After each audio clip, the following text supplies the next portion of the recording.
The FBI releases images of the gear allegedly used by the Trump shooter, including a firearm, backpack, and improvised explosive device. Special counsel Jack Smith levels new charges against Donald Trump to accommodate the Supreme Court's ruling on presidential immunity. And the Supreme Court shuts down the Biden administration's attempt to restore its student loan forgiveness program. We have those stories and so much more. Blaze News Tonight starts right now.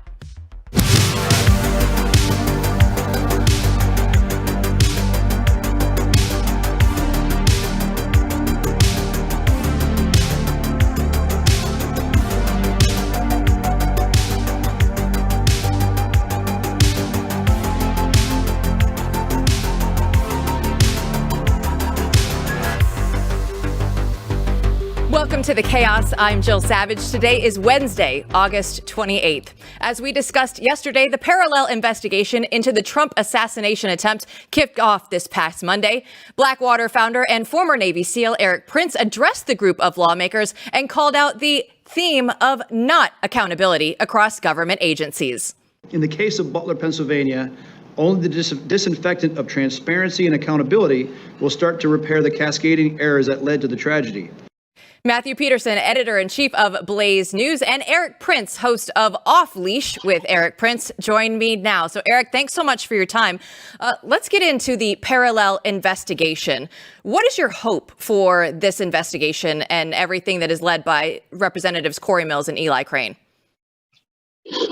Look, the goal is to have a to-do list of what a next administration should be doing to clean up and make accountable the Secret Service, to restore it to its original glory so that you have a reliable executive protection agency that does not have a constant litany of failures. Because, as I said in my opening statement then, World War I started because of bad diplomatic security. And I cannot imagine the chaos that the assassination, if the assassin was successful, of the chaos that we'd have in America right now. Erik, I love this because it's an attempt, bold and in front of people, to reclaim accountability for Americans out there. But what would you say to people, and this is a constant worry for a lot of us looking around the scene, what would you say to Americans who are just losing hope that that's even possible? Because they see committee after committee, right, attempt after attempt. What would you say to people out there who think, they'll never get to the bottom of this?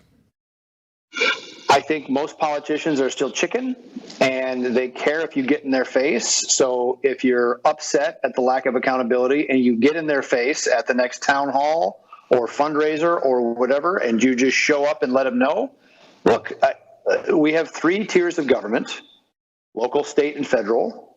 Local government being the most responsive, the closest to the people. So it works.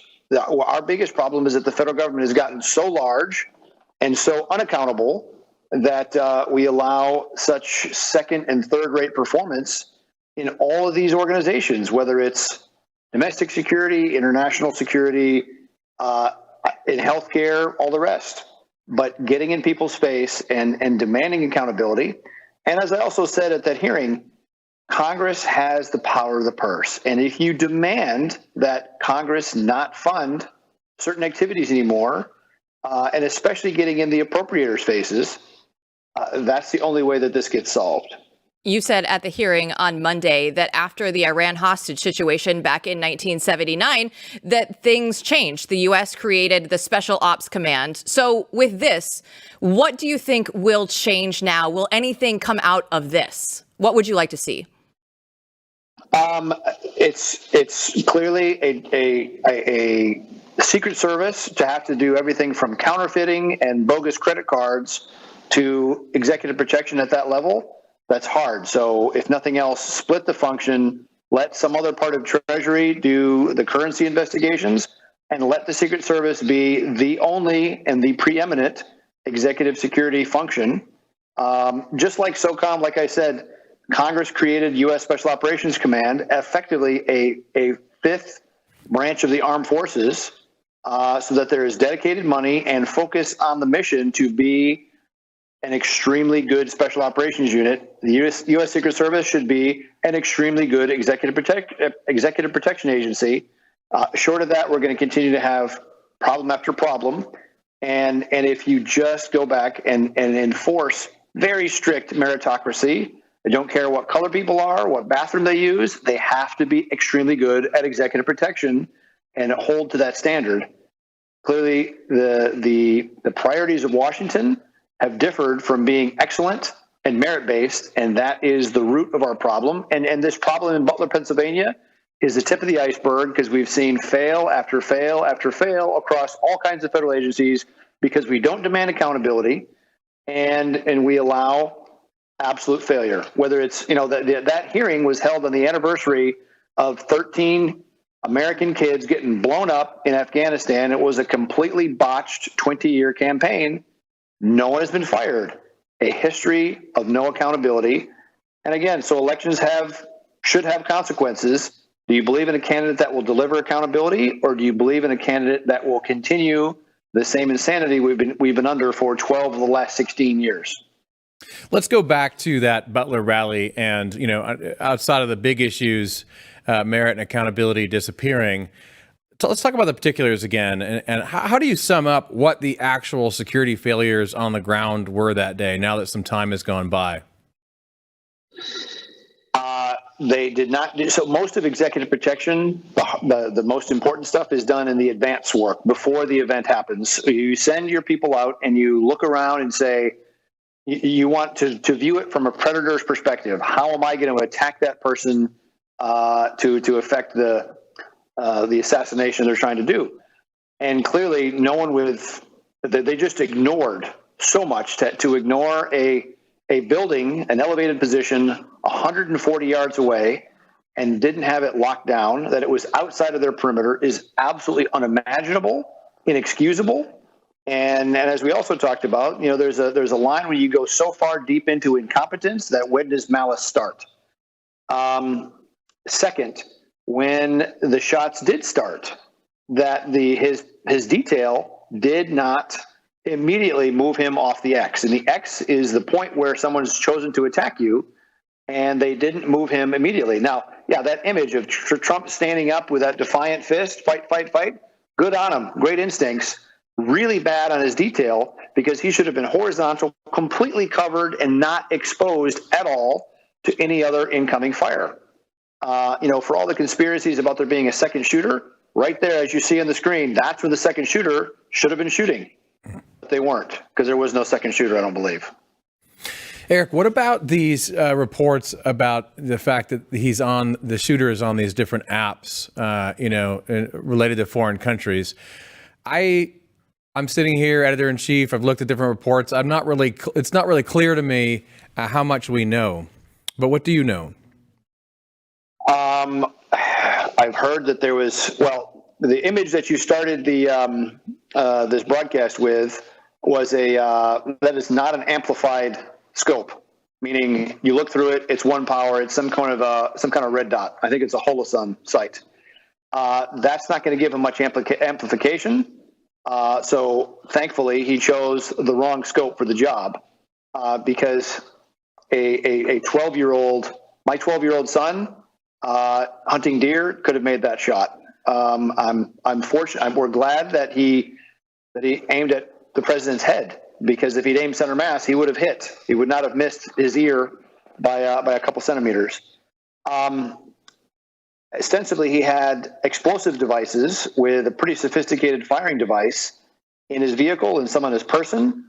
Like to understand how he learned to make those, where he learned, where he bought the supplies from that, and how, when they did sweep his house, it seemed to be extremely clean and sanitized already. There's a lot of other details around that are very, very troubling. So we got the images today that we've already shown on the screen, but the FBI also came out and said that the shooter became hyper-focused on the Butler, Pennsylvania rally, and the FBI has yet to pin down a motive. Here we are, almost, 7 weeks out from the shooting? How unusual is this that we're waiting this long to get just any of this information coming out from these federal agencies? Because maybe they acknowledge how badly they screwed up. They know how most Americans, or many Americans, view the FBI as quite compromised and hyper political, and so anything they say is going to be super analyzed. So I'm sure they're very, very, very cautious. I hope they actually put some experienced, nonpartisan professionals on this. That's why I'm in favor. That's why I went to that hearing on Monday, because I think a truly independent panel of experts, and easy to find far greater experts than me, especially on sniping and on the tradecraft, the explosives, all those things need to be really dug into, because, John F. Kennedy was killed in 1963, and we're still debating, was there one shooter or two, or what happened, and all the other swirl of data around that. Unacceptable. Like I said, only full transparency will disinfect and get the rot out and make it so that we have confidence in these federal agencies to actually do their jobs again. I could not agree more. And exactly like you said, we need to avoid another JFK situation. There's no reason in America for us to have decades of conspiracy theories. We need to get to the truth. So we all appreciate what you're doing there. Last question. I'm curious, it's on a lot of the audience's minds, and no one talks about it. I'm curious if you know anything or have watched, on TV and seen the Trump security detail now. Have they changed anything? What do we know about how he's being secured now going into the election? So the event in Butler was the last public event before the convention. And truly, we talked about this at the hearing on Monday. He was regarded as a former president and another candidate, not the nominee, even though he had been the nominee really effectively for very, very many months. There was only 4 post-standers, Secret Service agents, assigned to Trump's event that day. Jill Biden, also in Western Pennsylvania, the same day, had 12 assigned to her for a much smaller indoor venue. And this is a woman that has no statutory or constitutional authority. She's the spouse of the president, but yet they put 3 times as many people on her. I call that problematic, because it's, at what point is the disinterest or incompetence? How far does that go until it tips towards malice? That's the real problem.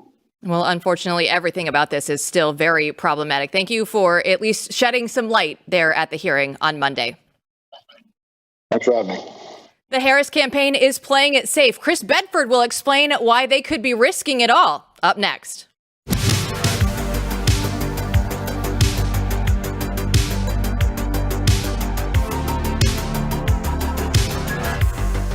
Americans are hurting financially, and we know healthcare costs are completely out of control, and government is never the answer. So what can you do when you need health insurance? Well, Lassie Health is here to shake things up, and it's not exactly health insurance. It's access to the healthcare that you want without all the crappy red tape and restrictions and all the inflated costs that come with healthcare. So coverage starts at just $30 a month, and with that, you can have transparent pricing, comprehensive coverage tailored to your needs and that of your family, and you can get access to the healthcare services without breaking the bank. So there's no annual or lifetime cap on services, and you can start the plan at any time because it's not health insurance. You don't have to wait for open enrollment. So you can have over 400 prescription medications included in the plan and so many other things. If you don't have healthcare, you know how expensive lab testing and all of the other surgeries and things that go along with that. You can get up to 60, 50, 75% off, just depending on what you need there done. So Lassie Health is a game changer. Check out affordable plans that put you in control of your healthcare at healthylink.com/blaze. For a limited time, get your first month free, up to $100 off eligible plans. So get healthy, be healthy, and stay healthy without breaking the bank at healthylink.com/blaze. Kamala Harris still has not sat down for an interview since launching her presidential campaign.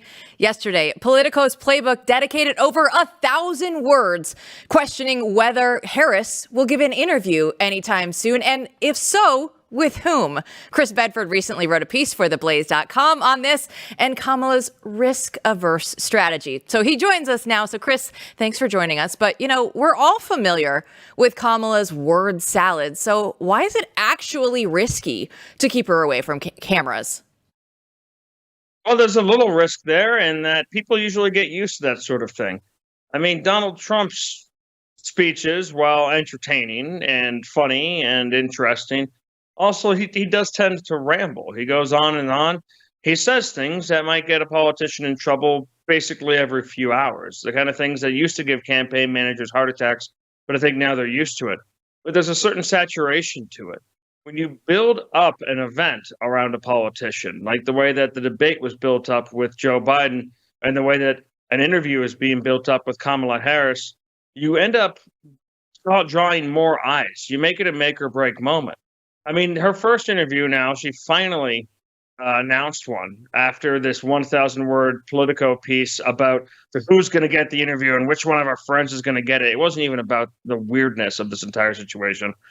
Her first interview is going to be a dual interview with her vice president, which generally are not serious interviews. Those are interviews that are kind of about how you get along with your vice presidential candidate. It's about the dynamic between the two people. It's not one you're going to get hard-hitting policy.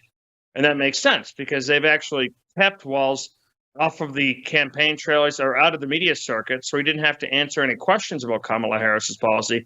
They're worried that he won't quite understand what her policy is, because I don't think that she does either. Now, because of this, and then when you heap it into the fact that she's supposedly cleared her schedule for 2 weeks to prepare for this debate against Donald Trump, well, you can expect, just like we expected with Joe Biden after his week at Camp David, that her debate performance is going to be the best a politician can possibly accomplish. You can't blame jet lag. You can't blame a busy campaign schedule. It's not going to blend in with any other media hits or interviews. This is the defining moment. And it could go down as brilliant in the end. If you elect someone who's as deeply unlikable as Kamala Harris, maybe this campaign strategy will be brilliant. But if you fail, then it's going to go down as an unbelievably arrogant thing to try and pull over on the American people. There's no middle ground. This is an abnormal campaign strategy. Chris, clearly she thinks, or her campaign thinks, that there's benefits to this and that it will work. But are there any signs that maybe there's some cracks there and that the campaign or her want to move in a different direction? Yes. The whole idea originally was to keep her hidden. And everyone agreed with that because she's not very good at interviews. She's not very good at going off the cuff. She's not very good at talking to voters. She's not very good at debating. She's really just fine at reading off of a teleprompter, essentially. Not the sort of person who usually rises to this opportunity to be the Democratic nominee for president. But the Democrats are also friends with all of these reporters. They hear all the complaints. They hear all the gossip.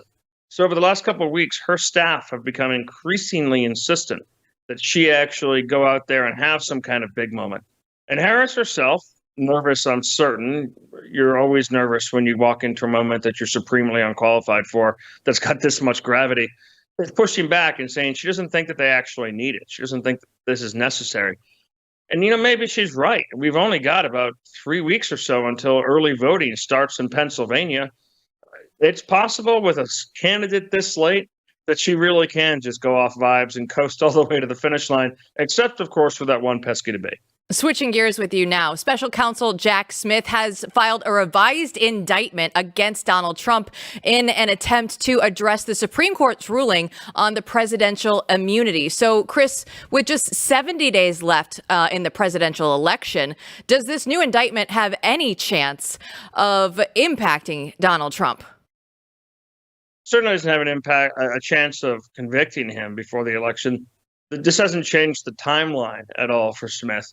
Basically, what he did is he took the original indictment that the Supreme Court said no, and he deleted 6 or 7 pages from it of specific things the Supreme Court gave as examples for what he was not allowed to be doing. And then he just threw it back against the wall. I mean, if you're a liberal who thinks that Donald Trump's a criminal, this is great. It feeds into your narrative that he's a bad person who's got a special agent after him. If you're a conservative, it completely feeds into this narrative that, hey, you're prosecuting Trump. And it's true. This is a guy now who's been shot in the head on the campaign trail. They've tried to put him in prison multiple times on the campaign trail. They're coming at him again. That kind of narrative, I think, is a dangerous one for Democrats to be playing with. But the timeline doesn't get there. It is dangerous in some way for Donald Trump because the judge it is in front of is an Obama appointee who's not friendly toward Donald Trump. But at the end of the day, I suspect this will end up back in front of the Supreme Court, and not in a timeline that Smith wants. Chris, earlier today, the Biden administration was rejected by the Supreme Court. I haven't had time to look at that today. What do we know about this? The Biden administration wanted to restore its student loan relief program, and the court smacked it down and said no, but also said, I believe, we're going to let this play out, right, in the courts. Does this tell us anything about what's going to happen in the future or not? Only in that this administration is extremely bullish on pushing forward. We've gone from Barack Obama's "I've got a pen and a pad" when he had Senate opposition and court opposition, to this right now, where you've got massive expenditures that have always constitutionally, traditionally, even in modern times, been under the authority of the Congress, being made by a White House that is trying to give out candy in exchange for an election. And it is a popular program. A lot of, well, it really certainly bugs all those people who paid their loans, or those people who never took out any loans, maybe because they didn't go to college.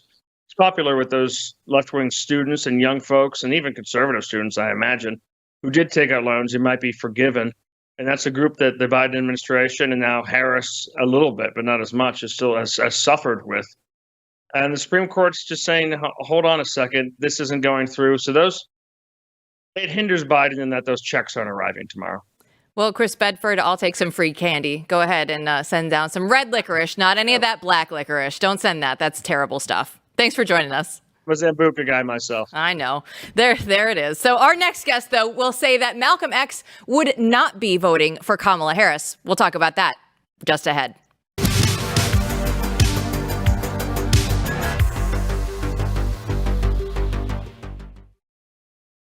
Would Malcolm X have supported Kamala Harris? Delano Squires doesn't think so, as he wrote in a recent piece for theblaze.com, and he joins us now to discuss this. So, Delano, thanks for joining us. And my first question is, where did the idea for this arise, and why do you think that Malcolm X would not have supported Kamala Harris?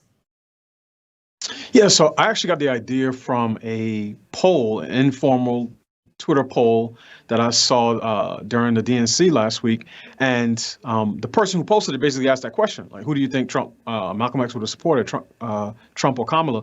And I said neither, frankly, and I might have given one or two answers, but it really made me think that the question, I think, was bigger than, just, again, who would he support in this particular election? And I wanted to write the piece because I think there's a much bigger conversation to be had about the approach to, for lack of better terms, racial uplift that is taken by the left versus the right, versus Black conservatives. So to me, it's less about, supporting one particular candidate and more about seeing any hopes of uplift as coming organically from the ground up, which means that, the Black community, like every other community, needs strong, intact families, needs, strong, productive communities. And then from there, you can engage in civic life and political life from a place of strength as opposed to a place of weakness and dependence.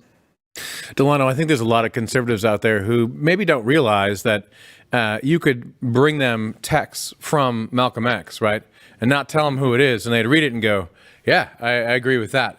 There's something very American about some of his approaches. Is just sort of a uniquely American, both of these sides suck, and also the understanding, as you point out, and this is what I want to get to, that the politicians are not going to be the salvific figures, right? And you talk about this a lot in your piece, that the idea that the politician is going to come to save you. I like to say this to people on the right at cocktail parties. Neither Joe Biden or Kamala Harris or Donald Trump is going to save you. So what role? Let me put it this way: how do we fix the issue in your mind of people gravitating towards the political savior, and what could X teach us about that? Yeah, I mean, that's a great question. Honestly, I don't know if there's one particular fix. I actually would characterize this as a form of idolatry. This golden calf is definitely bipartisan, right? It's half blue, half red, half donkey, half elephant. So I think first of all is acknowledging that we have a problem. And Matt, as you said, that problem is specifically this notion that pulling the lever for one particular candidate, especially for president, is going to save us. I think obviously elected officials have power and influence and authority in many areas. There's certain things that they can do that the individual citizen cannot. But if I vote for a politician because I'm in favor of school choice, but I don't read to my children, I don't create an environment that fosters a love of learning, when their grades don't improve or they improve only marginally because I actually send them to a better school, I can't turn and look at the president and say, well, why didn't you do something about that? That's my responsibility. So I think part of it is just us becoming, more comfortable as cultural commentators, putting responsibility where it needs to be. And too often, particularly on the left and sometimes on the right, this desire to place responsibility in its rightful place is framed as blaming, quote unquote, the victims. But it's not blaming at all, because whoever has the responsibility has the authority. And that's not something I'm willing to cede to anybody, whether they're in Washington or in my home state.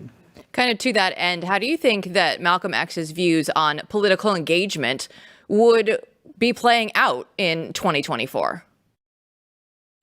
Well, let me start here, right? One, I typically don't like to speak for the dead. One reason is because people, and we've seen this throughout history, people can change their views drastically, over the course of time.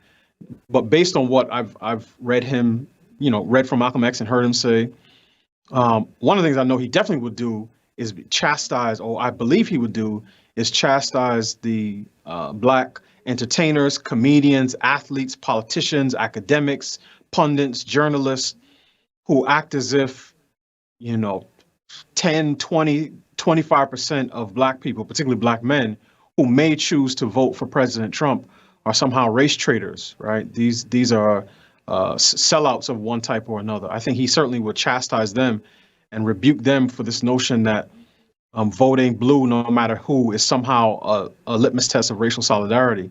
I also think, again, he would criticize both sides, and particularly the left, Democrats, because, again, that's the party that gets 90% of the votes, as for using Black voters and giving them trinkets and a few opportunities at representation. So, and the left is masterful at this. They will say, we care about Black people. How do we show it? Not by school choice, not by, enacting policies that promote public safety, not by talking about the importance of marriage and family, but by appointing a handful of highly educated and decorated African Americans to positions of influence. So, we give you a Black vice president or a Black Supreme Court justice, but we will vote against school choice, and actively oppose it and actively oppose vouchers while consigning your kids to failing public schools and then bragging about how good we are on race when we vacation on Martha's Vineyard. Delano, maybe it'd be helpful if you could break down for us and say a little bit about how you see the reaction in the Black community in America to Kamala Harris right now, both in terms of the media and then sort of what you think, people really think out there. Well, I mean, it's one of these things that, I think this goes every election, right? So certainly since I've been an adult, Black voters are going to go 85 to 90% plus with whoever the Democrat candidate is. I mean, literally in 2020, I heard people saying, I don't care if they ran a ham sandwich against Donald Trump, I'd vote for the ham sandwich. That being said, I do think there is a sort of extra level of intensity and passion around supporting her in some sort of sectors of Black America. And certainly, HBCU grads, people in fraternities and sororities have come out and did Zoom calls and raised money. But I also think there are voters who said, look, she hasn't explained her policies to me, and I don't owe her my vote. And until she just clearly articulates what she's going to do for me as a voter, I'm not throwing my support behind her, right? So I think you see both of these things sort of playing out. One thing I see for sure, again, and I mentioned this in the piece, is that there are, I would call them self-appointed Negro wranglers who think it's their business to say, well, unless Kamala gets 98% of, the Black vote, you other Black people who are considering Trump are not doing your job, right? You're being, this is an act of racial this is racial traitorism, basically, right? You're being race traitors and sellouts and toms and coons, and I don't think that that's going to play. That may have been a card you could have played 5, 10, 15 years ago, but I think there is the growth. I see the growth of a class of Black folks, and I'm not talking class in terms of social class, but just in terms of political engagement, who will no longer be controlled by emotional manipulation and sort of these obvious attempts at social control, that are used by the left by playing up issues of race. Delano Squires, always a fascinating conversation when you're on the show. Thanks so much for joining us. Thank you for having me. BlazeTV host Auron MacIntyre will tell us how American society is being unraveled. You don't want to miss this.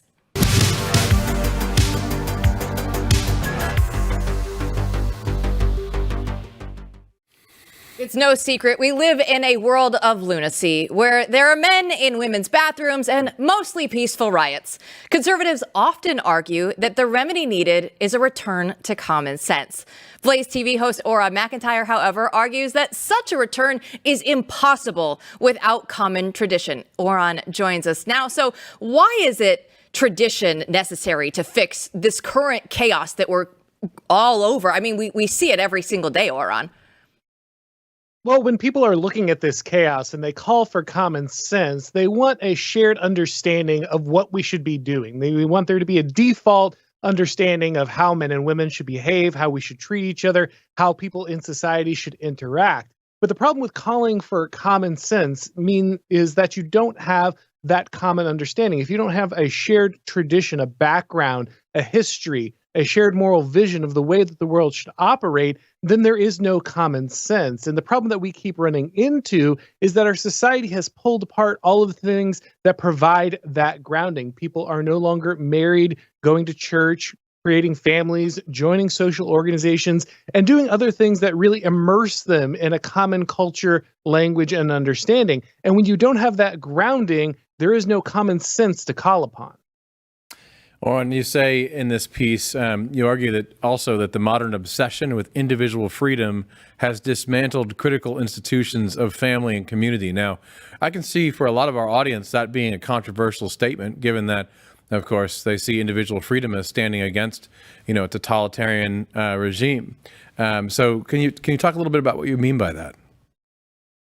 Ultimately, we all live in communities. This is the way that we were meant to live. And those communities should allow us to be ourselves. It should allow us to explore our own freedom to understand who we are. But it has to do that in the context of caring for each other. I need to care about my neighbor. I need to care about my family. I need to care about my friends.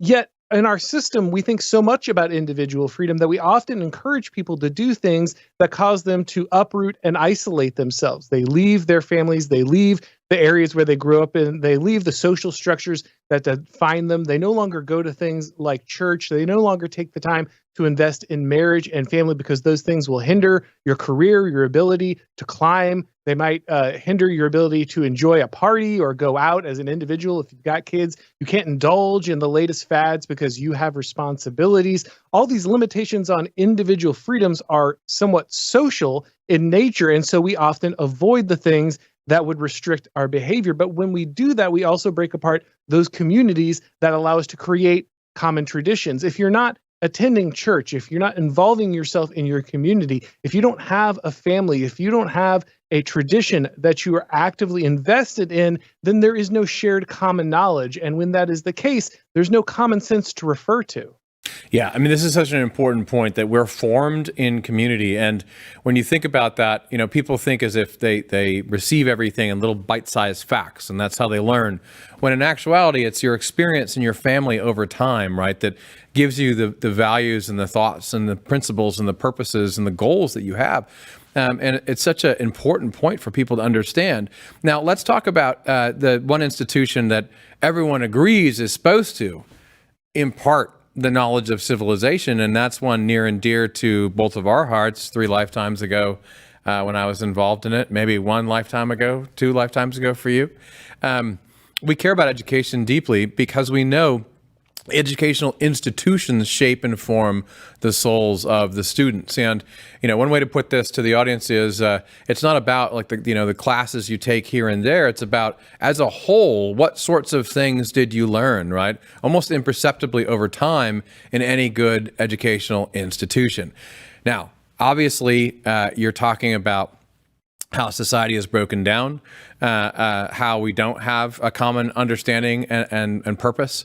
Maybe you could apply that for us to educational institutions today, because let me put it this way. A lot of people would come and say, hey, this is cool what you're saying, but I think our educational institutions need to have a menu of options of all the different ways of life and everything else, and people can then go and choose for themselves.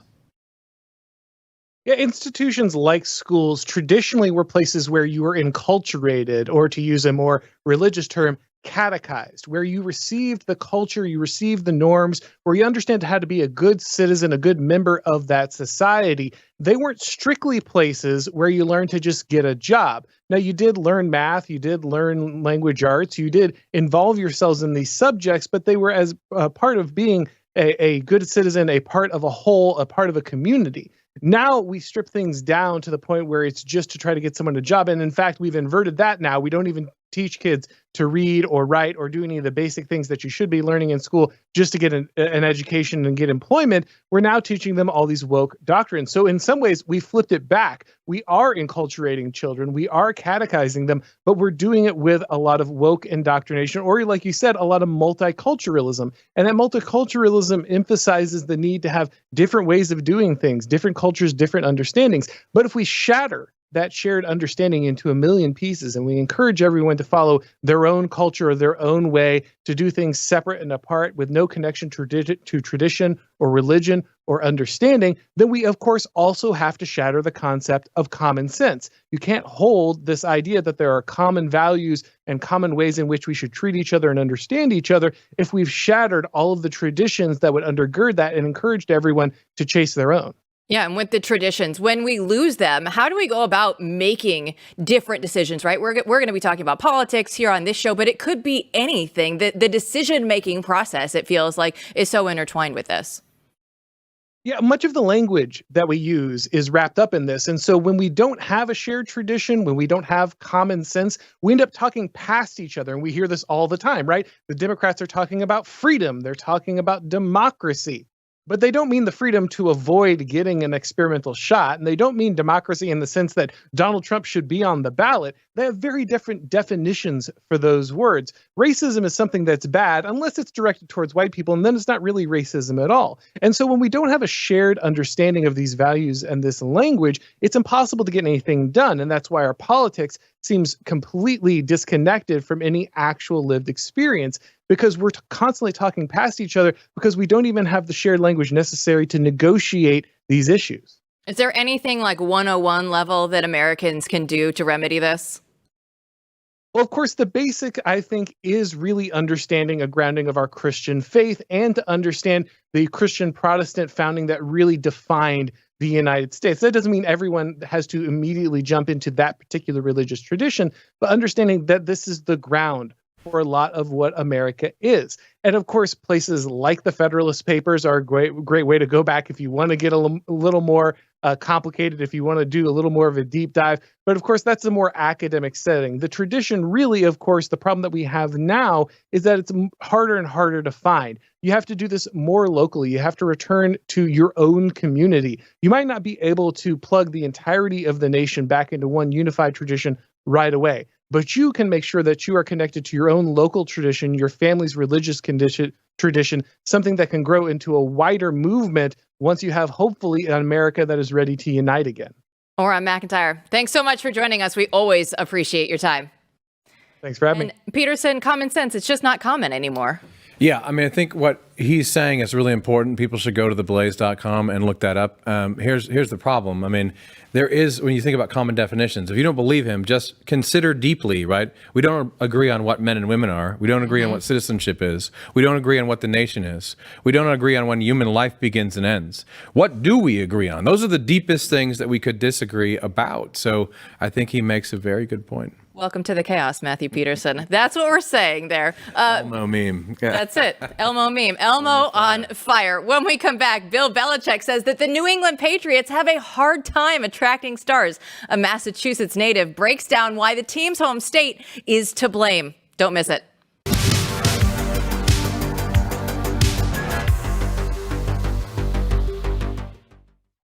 Former New England Patriots head coach Bill Belichick recently commented on the millionaire's tax that carves out a huge chunk of the salaries for the Patriot players. Oh yeah, it's Massachusetts. Yeah, that's take more from you. So virtually every player, even the practice squad, well, not, but even the minimum players are pretty close to $1 million. And so once you hit that $1 million threshold, then you pay more state tax in Massachusetts. So. Yeah, just another thing you got to contend with in negotiations up there. It's not like Tennessee or, Florida or Nevada or some of these teams that have no state income tax.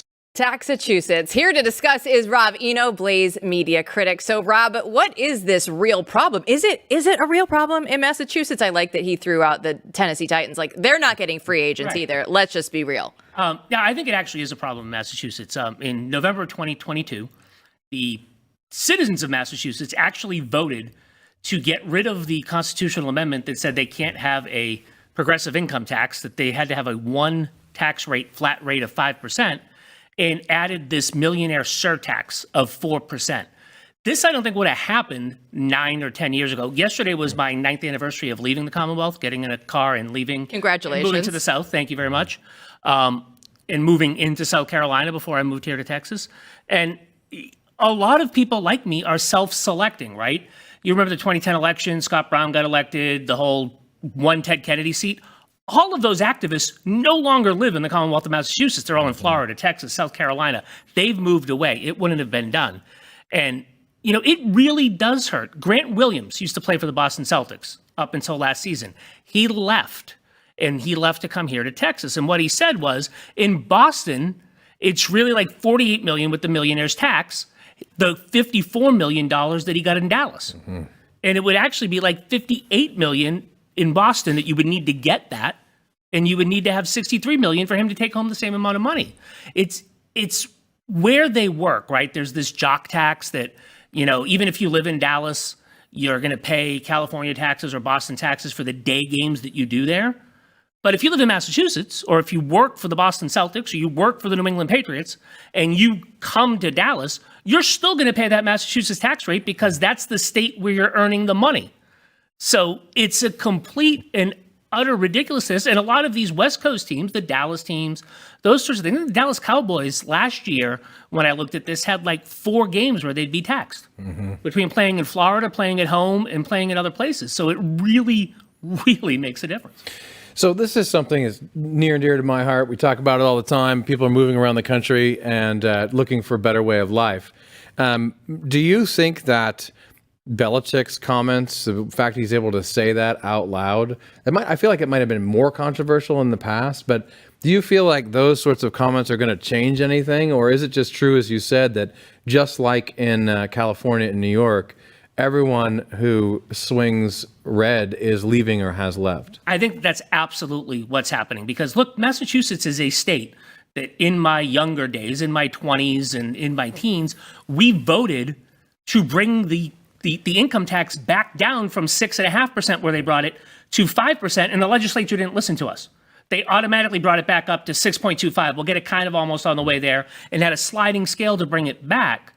This time, the legislature of Massachusetts is going to say, oh, no, you put a millionaire's tax on, we're going to take it back, right? And it's hurting 2/3 of the CPAs in Boston, certified public accountants, that deal with high net worth individuals have said that they have at least one client that's looking to leave. This has only been 1 year, right? This was last year. People don't just pick up and leave right away, but they're making plans to leave. The owner of the Boston Celtics is making plans to leave. His family lives in Florida. He's selling the Boston Celtics. And what reason did they give in the newspaper? Estate planning. There is an estate tax in Massachusetts. His father doesn't want to have to pay the estate tax on his death so that his family members get less because his father, who owns the majority of the team, Whit Grousbeck is the person that kind of runs the team, People don't want to talk about that. They just talk about estate planning. Well, what's the estate planning? The estate planning is Massachusetts not taking 15% of your net worth that's wrapped up in the Boston Celtics. Well, by the way, Jill, of all the people in the building, in case you're wondering out there, when we saw this story, I mean, Massachusetts, fiscal policy, conservatism, the New England Patriots, and we knew there was one man. There is one man. But you know what, Rob? Nobody feels bad for the New England Patriots. Let me just throw that out there. I'm sure you're very aware. Is this actually, though, hurting the roster, or is this just something fun that Bill Belichick went out? No. I think it's hurting the roster, and I think that all of the teams are seeing this. I think and I think the teams in California, places like the Major League Baseball and basketball, there's luxury taxes, right? You can overpay, and then you got to put some money in, and then the other teams get it, right? So the Red Sox can, if they want to, overpay and have to put into the luxury tax. The Celtics, I believe that their salary was way over the salary cap. They paid some things. They can pay for it, right? So they can pay these things, like Grant Williams saying, a little bit more to get the guys. But in football, you can't do that. And I think it's really hurting in football. Yeah, I mean, it's hurting everyone, right? And so it's to the point now where, you have money, you're gonna seek to leave, but it's not just about that. That's what's interesting about that comment. He's actually making a political statement when he says that. More importantly, what's the deal with his girlfriend? Can we I believe she's 26. Yeah. She's very smart. And Bill Belichick is 72 or 73, so half his age divided by 4 instead of half his age minus 7. The Prophet Muhammad would not be happy. I believe that, what I love is that Gronk during the roast made the joke and nobody knew what he was talking about, right?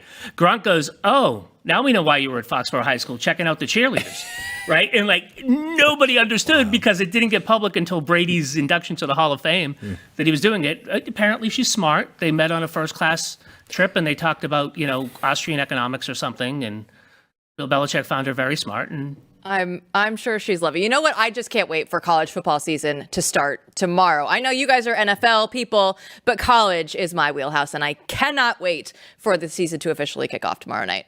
It's going to be fun. I've actually become a college football fan since I've moved to the South. I was in South Carolina for the Clemson run, so I went to a few Clemson games. Okay. I left. They haven't won since, so I don't know if it's me or if it's not me. But I won't make Peterson adopt my Iowa Hawkeyes because they have the worst offense in the entire country. So I won't do that to you. I won't put you through that pain. But your Buffalo Bills, they might stand a chance this season. Yeah, I'm excited about that, and I can just only follow one team and one sport at a time with my life right now. So I kind of envy anyone who has a team and is following college this weekend. Right, and I hope everyone has a good time. The Blaze Media Fantasy Football Draft. We had 2 leagues this year. It's tonight. It's all going to kick off, and be sure to check out Blaze News tonight. We'll have the latest for you tomorrow right here on Blaze News Tonight.